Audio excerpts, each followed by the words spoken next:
Finally, the long-awaited, highly anticipated Demon Slayer movie has dropped.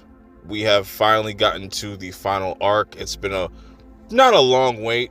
The last episode of the final season of Demon Slayer left on such a crazy cliffhanger. Man, going into this movie, I was extremely excited and hyped to see how they were going to conclude this story. Now, to be honest, Demon Slayer isn't one of my favorite animes. It's definitely dope.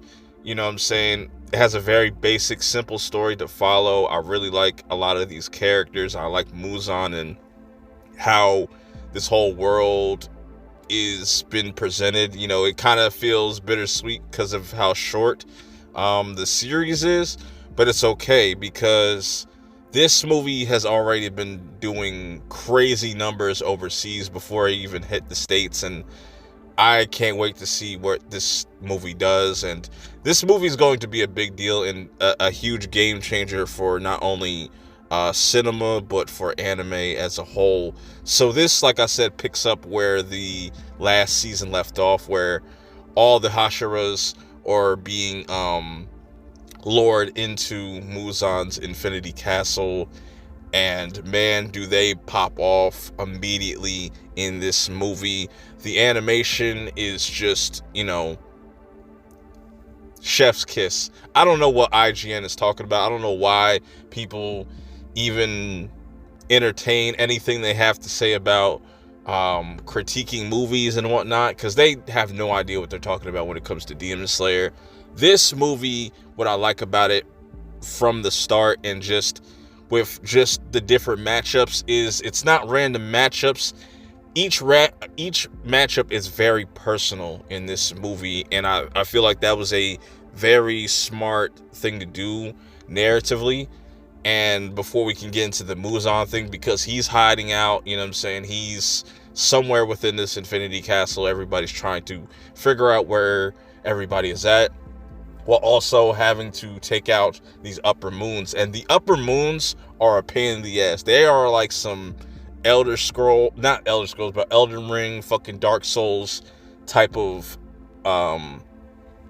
enemies, bro. They just are very hard to kill, and we've seen that time and time again.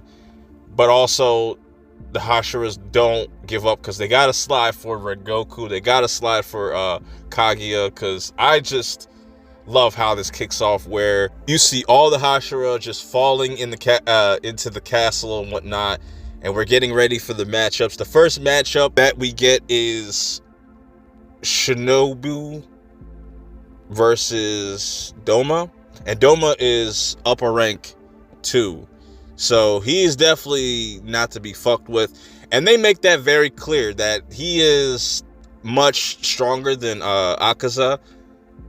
We see those two kind of going back and forth, but they let you know that these top 3 upper ranks are on another level in this movie. And like I said, this story is very personal. These matchups are very personal because Doma is the person that took out her sister, and she wants to get her revenge. The second one is I think my most excited matchup to see. I think it's going to be a lot of fans of this character, the Zenitsu, and who he's going against is the new upper rank 6, and it ends up being somebody from his past, and they explain exactly what happened with his grandfather. That was really dope. I really like that, seeing him kind of turn up and seeing his lightning form, his thunder form, all that shit. Fire. Absolutely fire. But man, the final kind of face-off in this first part, where you have Tanjiro and Giyu facing off with Akaza, that was fucking intense. Just these two just going all out. And I will have to say, the person that stole the show, honestly, was Akaza. He just did a fantastic performance. He really shows that he is a perfect villain for this show, and not only a perfect villain, a perfect antagonist for Tanjiro, other than Muzan. And what they do with his backstory, man, his backstory is just so crazy. I just feel like he's one of the best characters, not only in the show, I should say, but in anime as a whole.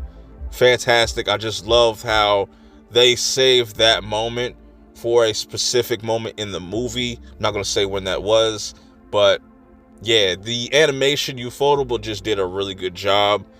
And I know that they're just saving their best for part 2 and part 3. Not saying that part 1 was bad by any means, because like they do this really cool. They do a lot of experimental things, especially their use of like CGI and stuff. I think they have gotten much better, because what was it, like season 3 and 4?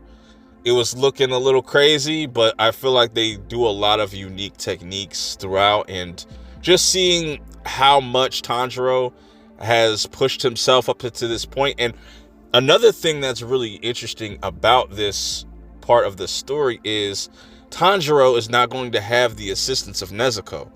And that was one of my kind of complaints, of which with each arc, or just every time Tanjiro would go against somebody, he would have the assist of Nezuko, but now she's pretty much absent. So right now, part 2 is looking like it's going to be really fire. I'm just liking where the story is progressing. It sucks that we gotta wait 2 years, but it'll be here before you know it. Let me know how you feel about this movie in the comments below. And I really hope that box office wise, that this just kind of shoots to the moon. I'm hearing that's going to make 700 million. Some people think it's going to cross $1 billion. I have no idea, but this thing is going to be a monster. And the fact that we got 2 more, so who knows what's going to happen in between those years and stuff like that, and how they're going to improve on certain scenes. And I'm just excited for what's to come next with the matchups, because everybody is still kind of scattered, and I like that. You got Kaguya's children, the ones that are left alive and stuff, kind of mapping out the whole entire castle. That was really cool. So they have a part to play in this as well. And man, I already know that there's going to be another major death or 2, or another few or something like that going into part 2. But I'm excited, man. I can't wait to see where this goes and how it concludes. But let me know in the comments below your thoughts. Till next time, I'm out. Peace.